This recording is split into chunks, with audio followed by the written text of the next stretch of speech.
Welcome to Telangana TV channel.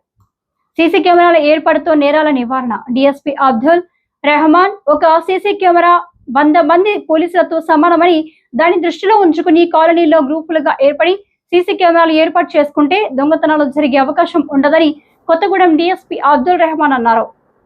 సోమవారం Kothagudem 2 town police స్టేషన్లో ఏర్పాటు చేసిన విలేకరుల సమావేశంలో ఆయన మాట్లాడారు.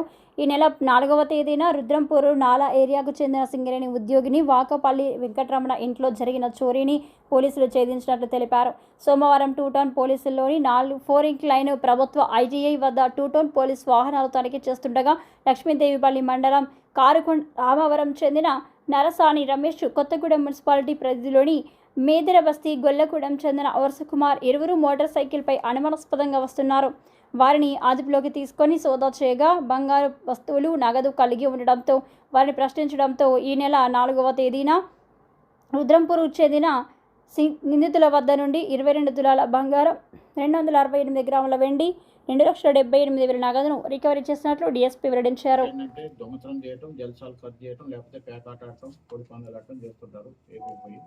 అలాంటి ఏపీలో ఉన్నటువంటి టెక్నాలజీ ద్వారా సీసీటీవీ ద్వారా సెల్ ఫోన్ ట్రాకుల ద్వారా పట్టుకోవడం జరిగింది. వాళ్ళ దగ్గర నుంచి 22 తులాల బంగారం అంటే యాస్టేజ్ ఇంటాక్ట్ రికార్డ్ చేయండి. తర్వాత 2 టౌన్ ఏరియాలో 22 తులాల బంగారం, వెండి దాదాపు 29 తులాల వెండి.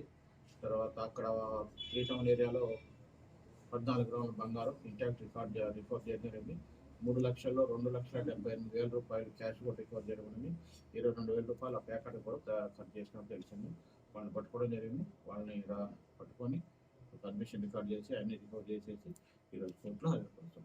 దీంట్లో ముఖ్యమైన పాత్ర ఏంటంటే మా కుటుంబ సిఐ గారు, ప్రతాప్ గారు, అదేవిధంగా సిసిఎస్ఏ రమాకాంత్ గారు, వారి బృందం ప్రవీణ్ ఎస్ఐ గారు, రామారావు ఎస్ఐ గారు ఎక్సలెంట్ వర్క్ చేశారు. మా ఎస్పీ సారు ప్రత్యేకంగా అభినందించమని చెప్పేసి రివార్డు కూడా ఇచ్చినారు. ఆ రివార్డు కూడా మీ సందర్భంగా ఇస్తున్నాం. సార్ వీళ్ళు పాత నేరస్తులా? వీళ్ళు గతంలో చేశారు. ఖమ్మం టౌన్, ఖమ్మం పరిసరాల్లో చాలా పని చేశారు. జైలుకు పోయి కూడా వచ్చారు. వీళ్ళు లోకల్ ఒకళ్ళు మాయాబజార్ ఏరియా. ఈ కుమార్ అనేది మాయాబజార్ ఏరియా అంటే బాగా ఆటుపక్క రైల్వే ట్రాక్ అటుపక్క ఎక్కువ అయింది. కారుకొండ రామారు లక్ష్మీ. అంటే వీళ్ళు ఆటో డ్రైవర్స్ లేదా జులాయి? ఈ జులాయిలు ఆటో డ్రైవర్ కాదు, జులాయిలు. ఏం లేదు, దొంగతనం చేయటం, ఎవరు లేని ఇల్లు చూసి పగలు కొట్టడం, దాంట్లో దోచుకోవటం, ఆ డబ్బులు వచ్చి అమ్ముకోవటం, ఎక్కడ అమ్ముకోవటం, జల్సాలు ఖర్చు చేసుకోవటం.